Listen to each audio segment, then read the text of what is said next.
Ever since I can remember, I was always the other sister. The one who stood in the background while my parents showered praise and adoration on my older sister, Melanie.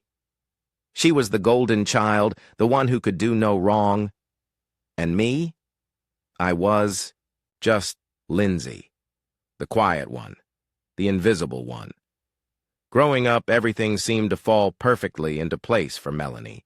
She was the star of every school play, the captain of her soccer team, and the straight-A student who made my parents beam with pride. They paid for her piano lessons, private tutoring, and expensive summer camps. Meanwhile, when I asked for art classes at the community center, they told me, "We just can't afford it right now, Lindsay." But they could afford to buy Melanie a brand new car when she turned 16. When my own 16th birthday rolled around, I convinced myself that this was finally my moment. If Melanie got a car, maybe I would too. Instead, I got a sweater. And the worst part?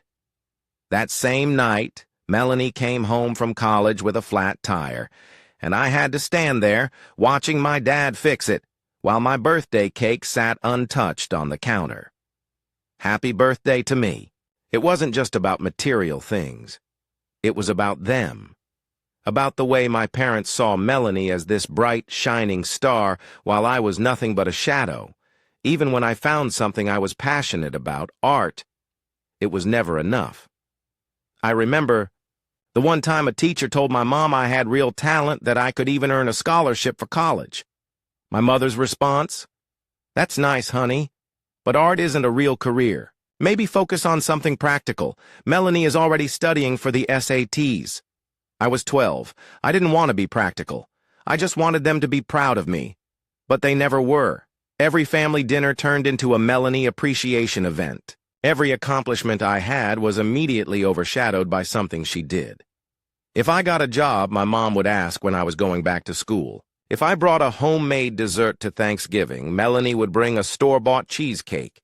And guess which one everyone ate first? And Melanie? She knew.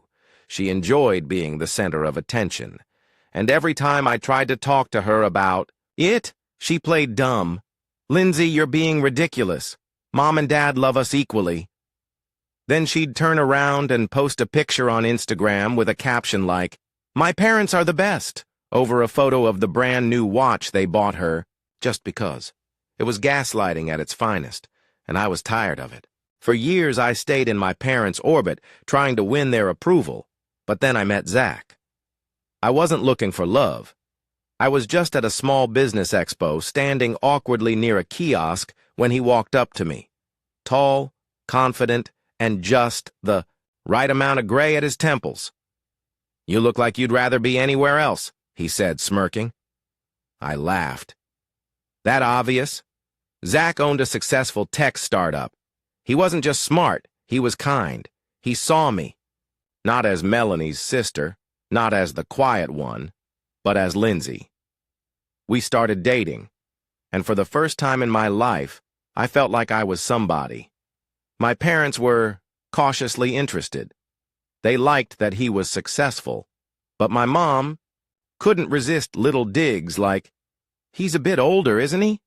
Melanie, however, hated him. It started small, little jokes at family dinners. "So, did you land the guy and the client?" she'd say with a fake laugh. Then it got worse. She told my parents I was just using Zach for his money. She spread rumors to family and friends, telling them Zach was controlling me, that I was cutting myself off from the family. And my parents? They believed her. One night, my mom pulled me aside. "Lindsay, are you sure Zach is the right man for you? He's so established. I just don't want you to get hurt." "You mean Melanie doesn't want me to be happy?" I snapped. That was the night I walked out. And for the first time, I didn't look back. Melanie didn't stop. She escalated. She took to social media, posting pictures of her fancy house with captions like, "Some of us don't need shortcuts." And the worst one? A smug selfie with a coffee mug that said, "Girl Boss," and the caption, "Amazing what some people will do for a free ride in life." She was waging war. and I wasn't even fighting back. But Zach, he did. When her lies started affecting his business, he sent her a cease and desist letter. And when that didn't stop her, he took legal action. Suddenly, Melanie wasn't just the golden child. She was a liability. Her friends started dropping her. Jason, her perfect husband, left her. She lost her house. And where did she end up? Back home. With my parents. And that's when they finally saw it. One day, my dad called me. His voice was quieter than usual. Lindsay, I just wanted to say I'm sorry. I froze. For what? For not listening. For letting Melanie get away with everything. Your mom and I, we see it now. It should have felt like a victory. But all I felt was exhaustion. Then, a letter arrived. From Melanie. A long, heartfelt apology. She admitted she had been jealous, that she spread lies because she wanted to feel better about herself, that she was sorry. Did I forgive? Her, not yet, maybe not ever. I built a life without them. My career flourished. I won a prestigious design award. Zach and I got married in a small, intimate ceremony, without Melanie. We bought a lake house.